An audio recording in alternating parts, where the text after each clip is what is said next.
जय हिंद, नमस्कार। मैं अंबर जैदी स्वागत करती हूँ आप सबका एक बार फिर से हमारे आज के कार्यक्रम में। चाइना से बड़ी खबर आ रही है और एक सबसे अहम खबर जो आप स्क्रीन पर देख सकते हैं वो ये कि top Chinese P chief unreachable अमिट करप्शन क्रैकडाउन।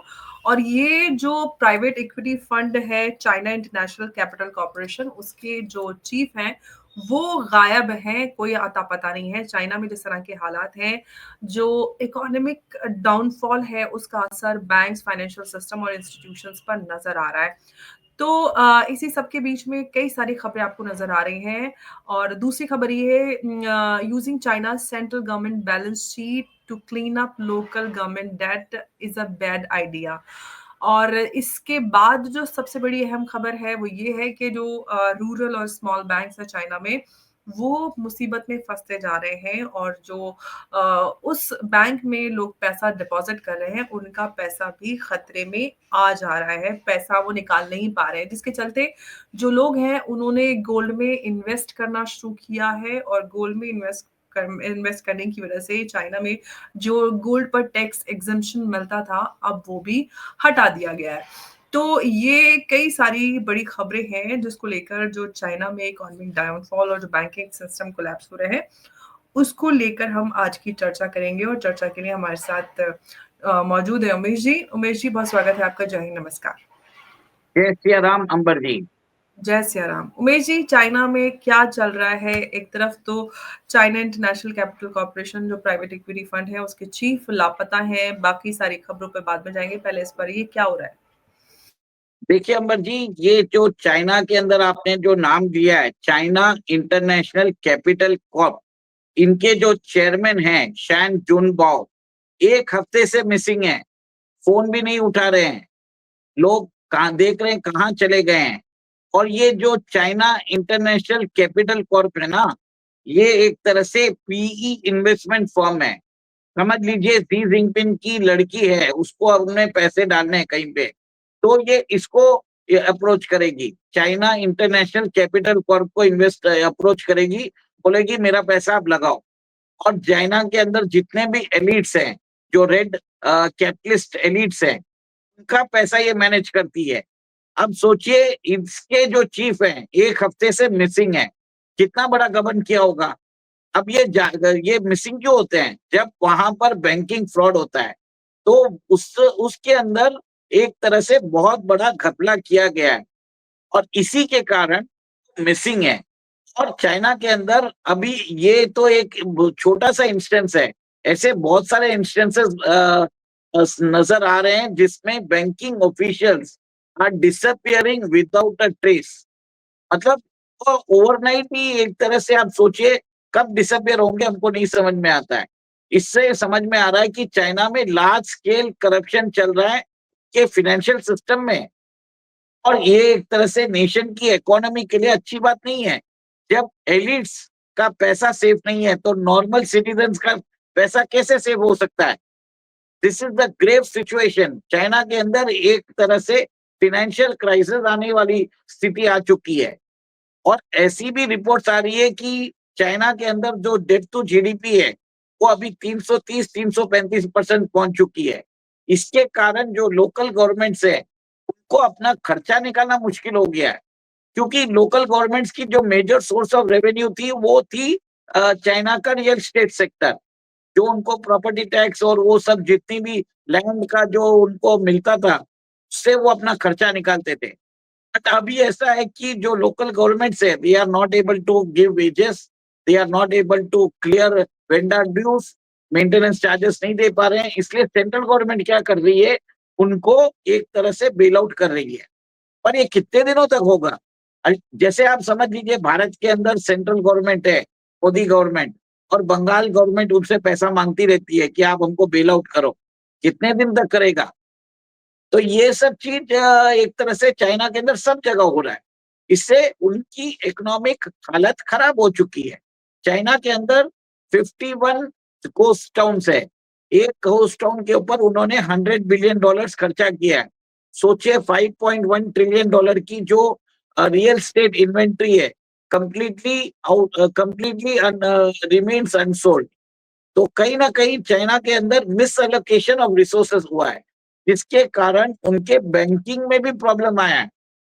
अमर जी, सबसे बड़ी बात है कि वहां पर बैंक्स फेल हो रहे हैं और कम से कम बताया जा रहा है कि छोटी बैंक्स को बड़े बैंक्स के साथ मर्ज किया जा रहा है ताकि वहां पर फाइनेंशियल सिस्टम में कोई प्रॉब्लम ना हो। पर जो रूरल बैंक्स के अंदर जो छोटे जो शहर है वहां पर बहुत सारे लोग अपने डिपॉजिट्स निकाल भी नहीं पा रहे हैं अभी भी, क्योंकि बैंक्स फेल होते जा रहे हैं। और चाइना के अंदर जो पीपल बैंक्स ऑफ चाइना है उसके ये छोटे बैंक के ऊपर कॉन्सेंट्रेट नहीं कर रहे हैं। ऐसी हालत हो गई है कि चाइना के अंदर लोग अभी करेंसी से ज्यादा गोल्ड में इन्वेस्ट करने लग गए। और पिछले महीने आपने जो देखा था, गोल्ड जब पहुंच गया था 1.25 लाख रुपया, मतलब 10 ग्राम 1,35,000 तक पहुंच गया था और चांदी 2 लाख रुपया पहुंच गई थी। सबसे बड़ा कारण भारतीय नहीं थे, ये चाइनीज थे। और उसी के कारण चाइना ने जो टैक्स एक्सेम्पशन देते थे वैट का, वो 13% एक्सेम्पशन देते थे, वो हटा दिया है। बोल रहे हैं कि हमें लोगों का पैसा चाहिए बैंकिंग सिस्टम में, बैंक चलाने की जरूरत है। चाइना में बहुत बड़ा प्रॉब्लम आ गया है, लिक्विडिटी क्राइसिस आ गया है। कहीं पे देखिए चाइना के अंदर क्या होता है, वो अपने एक्सपोर्ट के लिए सब्सिडी भी देते हैं और जिसके कारण वहां पर कोई कमा नहीं पा रहा है। जब फैक्ट्री कमा नहीं पाएगी तो क्या करेगी, अपने वेंडर्स को पैसे नहीं दे पाएगी, वेजेस नहीं दे पाएगी और ये भी देखिए एक्सपेंशन नहीं कर पाएगी। एक्सपेंशन तो जरूरत ही नहीं है क्योंकि चाइना में ओवर कैपेसिटी है। अब ऐसा है अमर जी, आप ये देख रहे हैं कि चाइना के अंदर एक तरह से वहां पर जो कोलैप्स हो रहा है, इंडस्ट्रियल प्रोडक्शन का कोलैप्स हो रहा है, वहां पे बैंकिंग का कोलैप्स हो रहा है, रियल स्टेट तो खत्म हो चुकी है और वहां पर जो लोग गोल्ड के अंदर जा रहे थे उसको भी डिस्करेज किया जा रहा है। इसका मतलब there is a systemic financial crisis happening in China. और उनके जो एलिट्स के पैसे मैनेज करने वाली जो पीई फर्म है, चाइना इंटरनेशनल कैपिटल कॉर्प, खुद एक तरह से उसके जो चीफ है मिसिंग है। ऐसे बहुत सारे इंस्टेंसेस है। ये तो बहुत बड़ा चीज है, इसके लिए मैंने आपके सामने लेके आया हूँ। जो बैंकिंग सिस्टम में जो कोलैप्स नजर आ रहा है, जो लोग देख रहे हैं, छोटे बैंक्स है या फिर रूरल बैंक्स है, उसके अंदर जो लोग हैं वो पैसा नहीं निकाल पा रहे हैं, जिसकी वजह से वहां पर हम अब बड़ा वो देख रहे हैं। इस पे आप क्या कहेंगे? देखिए जो छोटे बैंक है ना, वहां पर जो रूरल एरियाज में है वो अभी तक चाहे वो मतलब गवर्नमेंट ओवरसाइट के अंदर नहीं है। तो वहां पर एक और एक चीज है, चाइना के अंदर जो प्राइवेट मनी लेंडिंग मार्केट था वो भी खत्म हो चुका है। गवर्नमेंट जो है अभी अपना खर्चा निकाल रही है through borrowings, through through debt and bond borrowings के through they are financing their expenditure. Revenue नाम की कोई चीज ही नहीं रह गई ना, क्योंकि खर्चा ज्यादा हो गया है।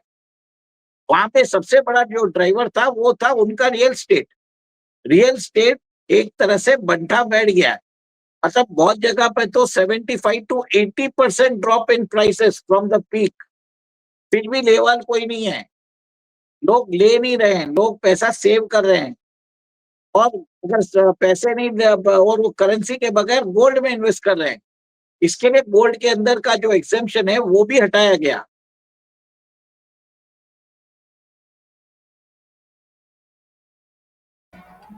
तो ये गोल्ड एग्जाम्पशन की खबर हम स्क्रीन पर हम देख रहे हैं, लेकिन उमेश जी, ये सारे जिस तरह के हालात हैं और जैसा कि बन रहा है, एक तरफ तो चाइना अपने आप की जो पोजीशनिंग है वो एक बड़ी पावर के रूप में कर रहा है, दूसरी तरफ चाइना में हम इकोनॉमिक कोलैप्स देख रहे हैं। क्या किस तरफ हालात जा रहे हैं और इस पूरे कोलैप्स का असर हम क्या देखेंगे ग्लोबली? देखिए कुछ दिन पहले मैंने आपके साथ एक शो किया था। मैंने बोला था फ्यूचर के अंदर there will be three types of things will which engineer the great financial collapse similar to 1935। एक में था, मैंने एआई के बारे में बोला था। एआई के बारे में सब लोग बोलना चालू कर दिए। 2 दिन से हम देख रहे हैं, गोल्डमैन सैक्स ने भी बोला है कि 10 to 20% करेक्शन आ सकता है स्टॉक मार्केट में। फिर मैंने आपको बोला था बिटकॉइन का। बिटकॉइन का भी आप देखिए 20% करेक्शन आ चुका है और ये आगे भी अभी बढ़ेगा। थर्ड मैंने बोला था चाइनीज सबप्राइम क्राइसिस, और चाइनीज सबप्राइम के कारण चाइनीज बैंकिंग क्राइसिस होगा और चाइनीज बैंकिंग क्राइसिस के कारण वहां पे फ्रॉड होगा। फ्रॉड्स होने के बाद वहां पर एक तरह से लोगों का जो ट्रस्ट है फाइनेंशियल सिस्टम में वो खत्म होने वाला है। तो अगर चाइना अगर डिफॉल्ट करता है तो it will be catastrophic to the financial markets across the globe. सीधी सी बात है, क्योंकि ये जो पैसा उन्होंने लिया है ये इन्होंने यूरोपियन बैंक से लिया है। अगर चाइनीज बैंक डिफॉल्ट करते हैं तो यूरोपियन बैंक्स डिफॉल्ट करेंगे, चेन ऑफ इवेंट्स होगा, जिसके कारण मॉनेटरी शटडाउन भी हो सकता है। तो जो हम बोलते हैं ग्रेट फाइनेंशियल रीसेट, इसमें एक कारण चाइना का भी ये होने वाला है। फ्यूचर में होगा, अभी नहीं होगा, 2-3 साल में होगा।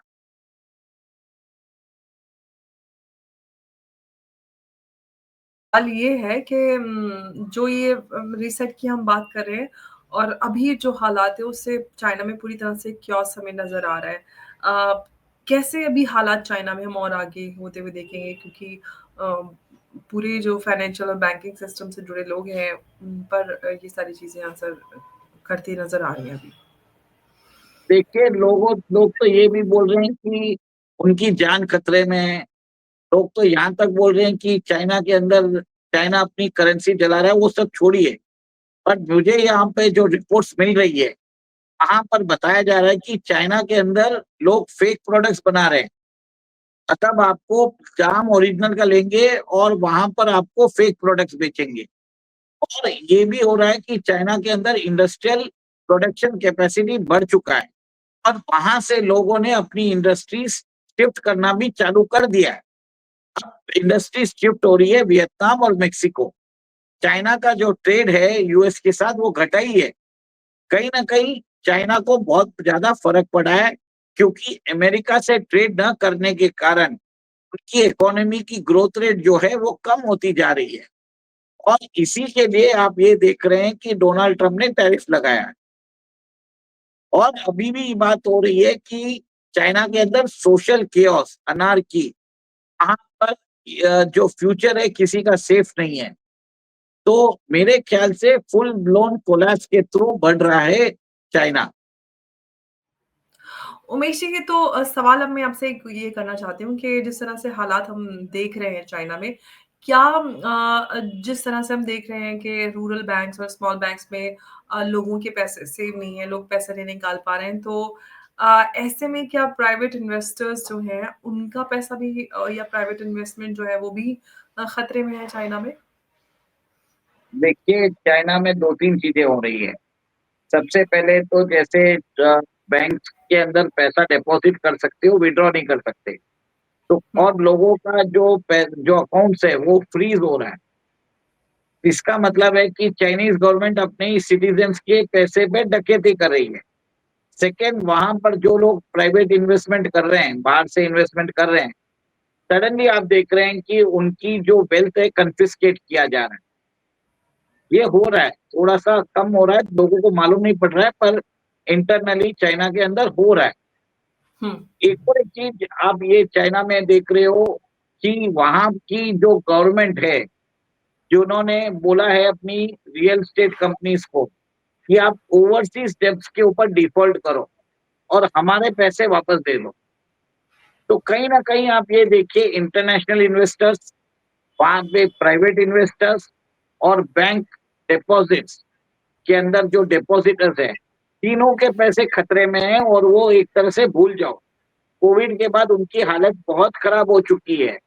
दे don't have the money to pay wages, administrative expenses उन्होंने स्लैश कर दिए हैं।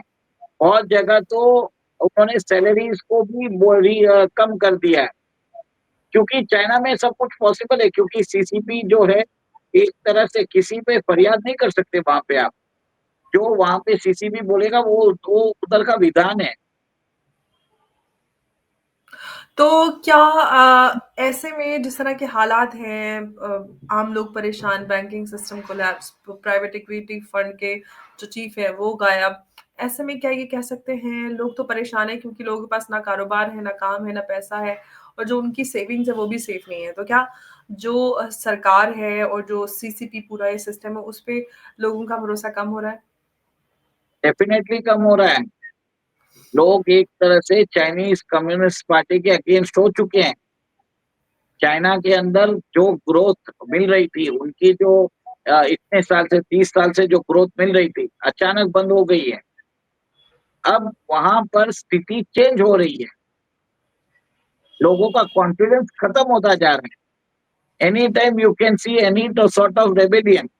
पिछले दिनों जब सीसीपी की मीटिंग हुई थी बीजिंग में, बीजिंग को फोर्ट्रेस के जैसे बना लिया था, वहां पे टैंक्स भेजे गए थे। सोचिए, टैंक्स, सीसीपी की तो मीटिंग हो रही है, आपको टैंक्स भेजने की क्या जरूरत है? आर्मर्ड व्हीकल्स गए थे, लोग वहां पे स्नाइपर्स रखे गए थे बिल्डिंग्स में।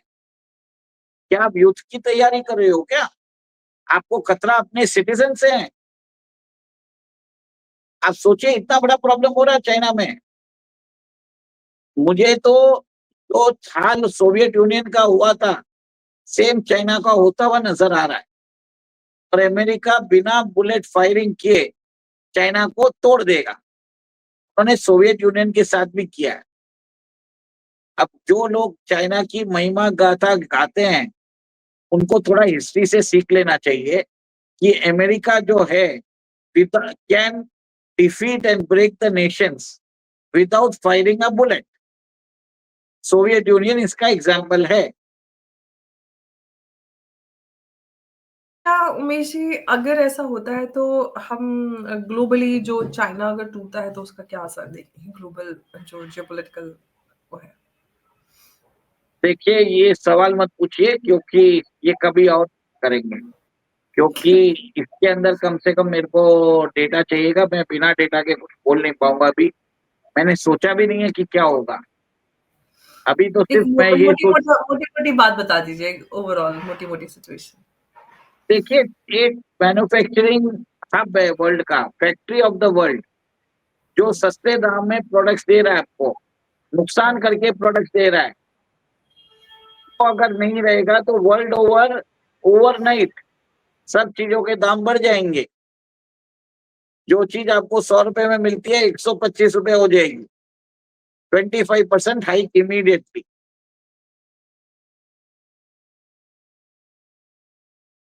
ये सिर्फ एक एक दृष्टिकोण है, और भी बहुत सारे चेंजेस आएंगे। चाइना की जीडीपी है 20 ट्रिलियन, मजाक नहीं है।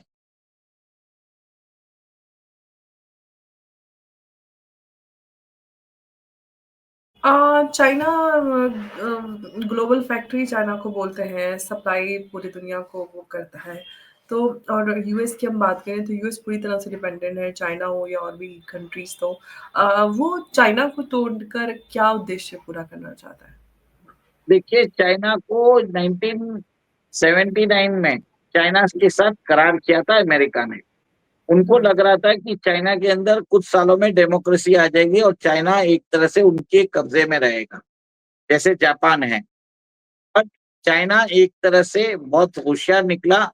उसने एक नया फॉर्म ऑफ कैपिटलिज्म अपनाया, कम्युनिस्ट कैपिटलिस्ट, वो चाइना ने अपना लिया। अब वहां पर उन्होंने स्पेशल इकोनॉमिक जोन्स बनाया, वर्ल्ड का मैन्युफैक्चरिंग पावर हाउस बन गया। आज रेयर अर्थ मिनरल्स उनके पास है, they control the global economy. और अमेरिका नहीं चाहता ये हो, तो कहीं ना कहीं वो चालें खेलेगा जिससे चाइना को हर्ट हो। और चाइना भी वो बेवकूफी कर रहा है, उसको अमेरिका से कंपटीशन में नहीं जाना चाहिए, क्योंकि अमेरिका के कंजम्पशन से चाइना जिंदा है।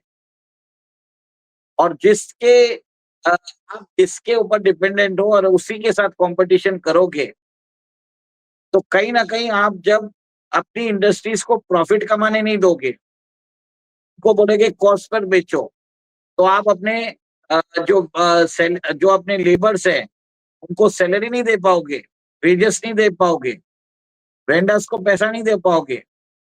तो एक तरह से क्रिएटिव डिस्ट्रक्शन हो रहा है, और इसका असर सब जगह हो रहा है। देखिए, as consumers we are getting goods at cheap prices, but ऐसा है कि इसके कारण इंडिया में भी इंडस्ट्रीज नहीं लग पा रही।